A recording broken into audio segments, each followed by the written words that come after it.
Hello, so we're going to be looking at the assessment again, and this is the final part of the assessment, and it looks at inherit.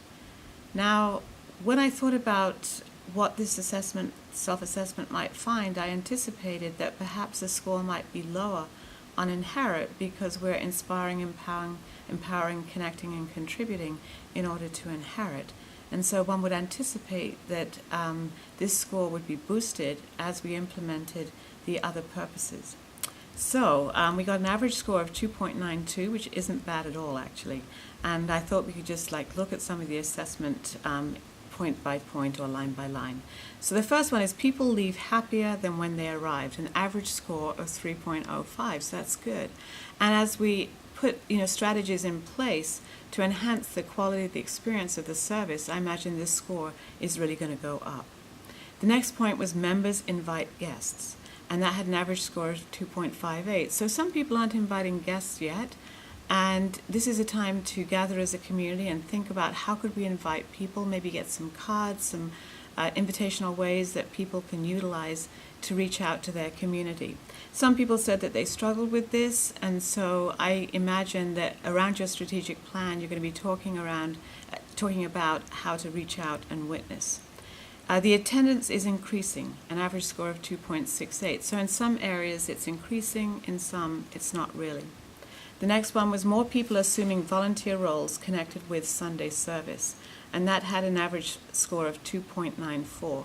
This morning in a meeting we were talking about the different ways that people could volunteer, and also when you define volunteering roles and opportunities, people are more likely to volunteer. So that's a way to boost that particular score. People report feeling God's presence, an average score of 2.84, but a lot of people said they didn't quite know how to measure this.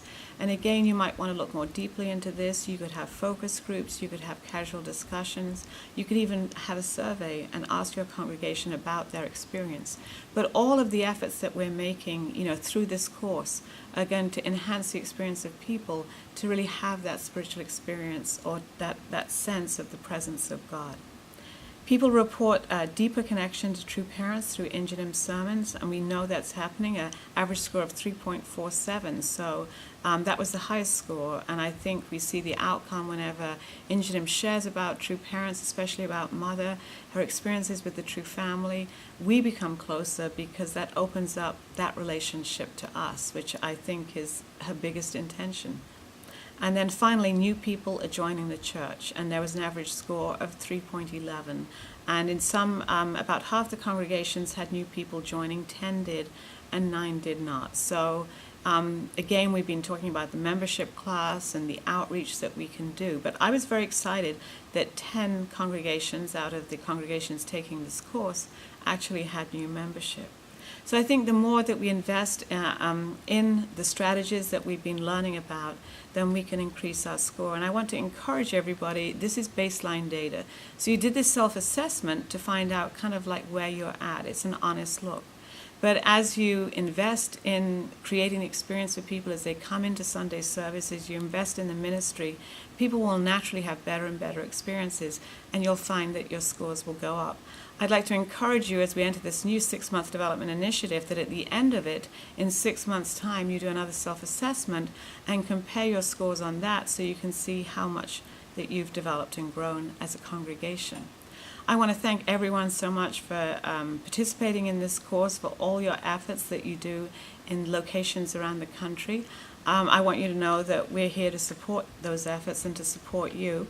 And I also wanted to just touch on some of the messages that I gave in previous YouTube videos. One of the things was that I said, which was erroneous, was that if you had a download problem, it was at your end. Our technical team assured me everything was perfect, but of course it's not. So not all of the download issues come from your end. Some of them may be from our end. But I think the general message is, of course, invest in the equipment so that you can have the highest quality audio and visual experience. And we want to thank you for all that you've invested in that. And the other thing was, are the sermons titled? And they are, but only after they're put on DVD. So they're not titled on the day that you actually download and receive that sermon. So just wanted to mention that. So once again, thank you so much for participating in this course, and please sign up for the next course and continue to study and grow together.